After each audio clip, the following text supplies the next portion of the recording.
अयोध्येतील त्या घटनेशी भारतीय जनता पक्षाचा संबंध नसून शिवसेनेने हे कृत्य केलं असेल तेव्हा हिंदुहृदय सम्राट बाळासाहेब ठाकरे यांनी निर्भयपणे सांगितलं, होय, जर ते कृत्य शिवसैनिकांनी केलं असेल तर मला अशा शिवसैनिकांचा अभिमान आहे। तेव्हा अमित शाह कुठे होते? राजकारणात तरी होते का? किंवा अयोध्येच्या त्या मैदानात होते का? गोधराकांड करण्याइतकं अयोध्याकांड सोपं नव्हतं, इतकं सांगतो मी तुम्हाला। सर, कल राहुल गांधी का बयान आया था कि देश की 40% इकोनॉमी 1% लोगों के पास है, उसे किस तरह से कहते? ये सही है।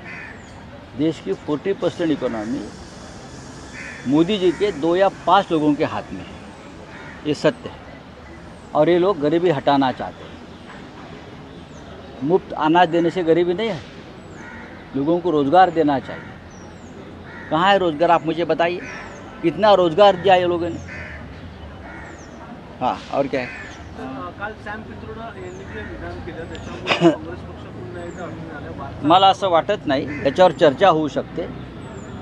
आणि काँग्रेसनं सांगितलं ते त्यांचे व्यक्तिगत मत आहे, काँग्रेसचा त्यांच्या भूमिकेशी संबंध नाही, हे काँग्रेसने स्पष्ट केलेलं आहे। जसं नरेंद्र मोदी हे आता बायकांच्या मंगळसूत्रांना हात घालायला लागलेले आहे, पाकिटमारी करायला लागलेले आहे, ही भाजपची भूमिका आहे का?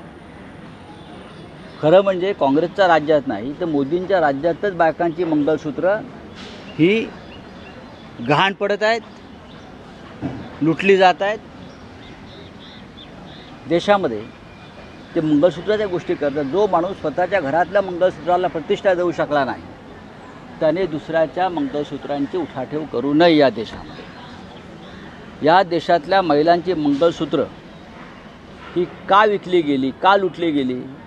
नरेंद्र मोदींनी जी नोटबंदी आणली, त्या नोटबंदीमुळे लाखो महिलांना आपली मंगळसूत्र गहाण ठेवून घर चालवावं लागलं। नरेंद्र मोदींनी जे लॉकडाऊन केलं, हजारोंचा रोजगार गेला, त्या काळामध्ये या देशातल्या लाखो महिलांना आपलं मंगळसूत्र विकून आपलं घर चालवावं लागलं। या देशातल्या बेरोजगार तरुणांच्या मातांना आपलं घर चालवण्यासाठी अनेकदा मंगळसूत्र गहाण ठेवावं लागलं शिक्षणासाठी। किती उदाहरणं द्यावी? अनेक मंगळसूत्र जम्मू काश्मीरमध्ये अनेक काश्मीरी पंडितांच्या पत्नींची मंगळसूत्र ही मोदी पुरस्कृत, भाजपा पुरस्कृत दहशतवाद्यांकडून बरं का त्यांचं बलिदान झालेलं आहे, त्यांची मंगळसूत्र गेली। मणिपूरमध्ये किती महिलांचे मंगळसूत्र गेली, याला जबाबदार मोदी आहेत।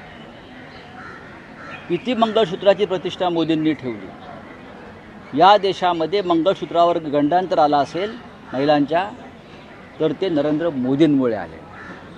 सर, यही हिंदी में जानना बताइए, जो सैम पित्रोडा का जो बयान आया था क्या है? मैंने बता दिया, वो उनका व्यक्तिगत बयान है, कांग्रेस पार्टी ने उससे किनारा कर लिया है। मोदी वही चीज़ों को लेकर टारगेट कर उस पर बात नहीं करे। सैम पित्रोडा जो बात की है उसको देखिए, आपने देखो विकास की बात करी है मोदी जी ने, वो मंगलसूत्र पर आ रहे। इस देश में महिलाओं की मंगलसूत्र की लूट सबसे ज़्यादा अगर हुई है तो मोदी जी के राज में हुई। वो 5 साल आगे क्या होगा हम बाद में देख लेंगे, लेकिन आपके राज में लाखों करोड़ों महिलाओं का मंगलसूत्र एक तो गिरवी रखा गया है या बेचा गया है। हाँ, आपकी जो नोटबंदी के ज़माने में घर चलाने के लिए महिलाओं ने अपने मंगलसूत्र बेचा है या गिरवा रखा है। महंगाई की वजह से आज भी लाखों महिलाएं अपना मंगलसूत्र बेच रही हैं। हज़ारों हमारे जवान शहीद हो रहे हैं देश के लिए, आज भी कश्मीर में उनके मंगलसूत्र के बारे में बात करो। मणिपुर में क्या हो रहा है, उनके मंगलसूत्र के बारे में बात करो। जंतर मंतर पर महिलाओं के मंगलसूत्र पर हाथ डाला गया था, महिला रेसलर्स। मोदी जी को ये याद नहीं?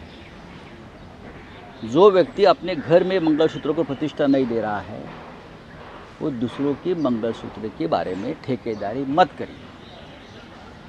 सर, कोड ऑफ कंडक्ट लागू होने से पहले ही महाराष्ट्र कैबिनेट ने जो है वो 1898 करोड़ रुपीस का जो है वो शुगर फैक्ट्रीज कंपनीज को जो है वो लोन एलोकेट किया, जिसमें सबसे ज़्यादा शुगर फैक्ट्री भ्रष्टाचार है। ये सबसे बड़ा घोटाला, सबसे बड़ा भ्रष्टाचार है।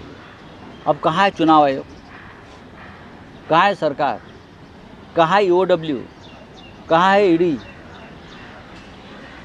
चलिए ठीक है. तर ते आतापर्यंत लागू होण्याच्या आधी हा? महाराष्ट्र कॅबिनेटने काही हजार कोटींचं कर्ज ही लाच आहे. केलेलं आहे. ही लाच आहे. साखर कारखान्यांना अशा पद्धतीनं निवडणुकीच्या आधी हजारो कोटीचा मलिदा देणं ही निवडणुकीसाठी दिलेली लाच आहे. हा भ्रष्टाचार आहे. मतं विकत घेण्यासाठी त्या त्या भागात दिलेला हा सरकारी निधी आहे. कुठे आहे निवडणूक आयोग? आहे का?